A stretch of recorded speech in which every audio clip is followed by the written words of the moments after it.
This 5-minute solution will show you how to fix my card not showing in contacts on iPhone or iPad in iOS 17. Follow these easy steps to fix this issue. First of all, go to your iPhone settings, scroll down and tap on contacts. Tap on my info. Now you can select any contact from this list as my contact. Also, you can create a new contact by tapping on new contact. Now enter here your name,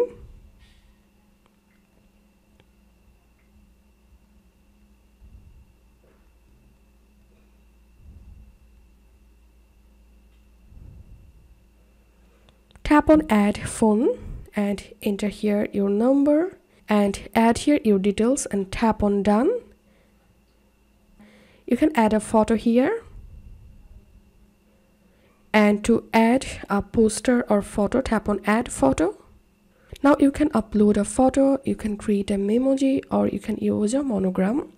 So I'm selecting memoji.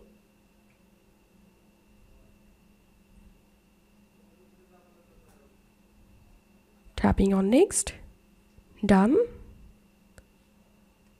continue,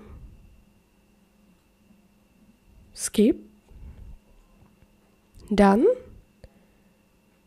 And now I'm going to opening my contact app, and as you can see my card is showing now. So that's how we can fix this issue. If you find this video helpful, don't forget to subscribe 5-minute solution. See you in the next video.